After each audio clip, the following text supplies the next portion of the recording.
இப்போ 2-3 தலைமுறையாக தான் நம்ம வீட்டில இருந்து இன்ஜினியர்கள் டாக்டர்கள் வராங்க. அத்தி பூத்த மாதிரி சில IAS IPS அதிகாரிகள் வர முடியாது, ஆனால் இப்ப வர முடியுது. இதெல்லாம் பாஜகவோட கண்ணை உறுத்துது. இந்த வேலைக்கு இவங்க எல்லாம் இடஒதுக்கீடுனால வந்துடுறாங்கன்னு நினைக்கிறாங்க. எரியுதடி மாலா ஃபேன போடு அப்படின்னு கதறுவாங்க. இடஒதுக்கீட்டை நம்ம கிட்ட இருந்து தட்டி பறிச்சு நம்ம குழந்தைங்க படிச்சு வேலைக்கு போறதை கெடுக்க என்னென்ன செய்ய முடியுமோ அத்தனையும் செய்யறாங்க. இப்படிப்பட்ட பாஜகவோடு தான் பாமக கூட்டணி அமைச்சிருக்கு. சில நாட்களுக்கு முன்பு வர விமர்சிச்சு பேசினவங்க இப்ப சேர்ந்திருக்காங்க.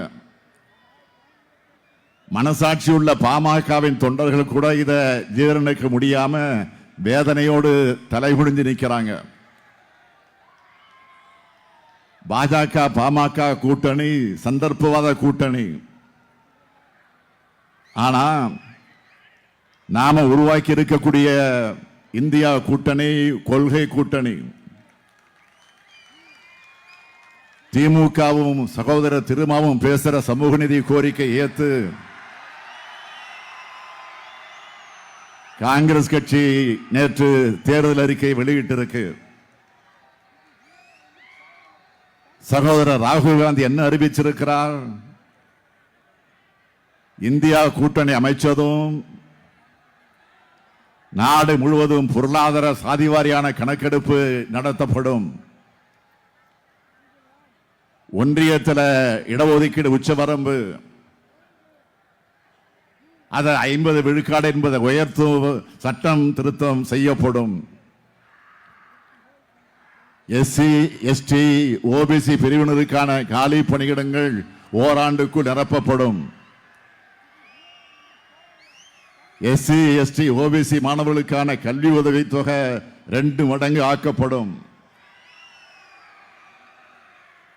முக்கியமா இதே அரியலூரை சேர்ந்த அனிதாவை நீட்டுக்காக பறிகொடுத்தோமே, பல தமிழ்நாட்டு மாணவர்களோட உயிரை பலி வாங்கிட்டு இருந்த நீட் தேர்வு கட்டாயம் இல்லைன்னு வாக்குறுதி கொடுத்திருக்காங்க. இது மட்டுமல்ல, காங்கிரஸ் கொடுத்திருக்கக்கூடிய வாக்குறுதிகளை இன்னும் முக்கியமானதை சொல்லணும்னா, பாஜகவோட GST சட்டம் ரத்து செய்யப்பட்டு புதிய சட்டம் கொண்டு வரப்படும். திட்டக்குழு மீண்டும் கொண்டு வரப்படும். பொதுப்பட்டியல் இருக்கிற அதிகாரங்கள் மாநில பட்டியலுக்கு மாற்ற ஆய்வு செய்யப்படும். விவசாய இடுபொருட்களுக்கு GST வரி இருக்காது. ஏழை பெண்களுக்கு ஆண்டுக்கு 1 லட்சம் ரூபாய் வழங்கப்படும். ஒரே நாடு ஒரே தேர்தல் முறை கொண்டு வரப்படாது. விவசாயத்துக்கு குறைந்தபட்ச ஆதார விலைக்கு சட்ட அங்கீகாரம் தரப்படும். ஒன்றிய அரசு பணிகளில் பெண்களுக்கு 50 விழுக்காடு இடஒதுக்கீடு வழங்கப்படும். மீனவர்களுக்கு மீண்டும் டீசல் மானியம் வழங்கப்படும். புதிய கல்விக் கொள்கை மாநில அரசுகளோடு ஆலோசனைப்படி திருத்தி அமைக்கப்படும். இப்படி ஜூன் 4ஆம் நாள் தேர்தல் முடிவுகளுக்கு பிறகு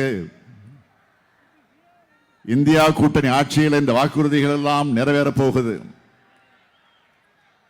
இந்தியாவினுடைய தென்கோடி மூலையில் இருக்கிற திமுக சொல்றத அகில இந்திய கட்சியான காங்கிரஸ் செய்கிறது என்பது வாக்குறுதியாக வழங்கப்பட்டிருக்கிறது. இதுதான் சமூக நீதி கூட்டணி.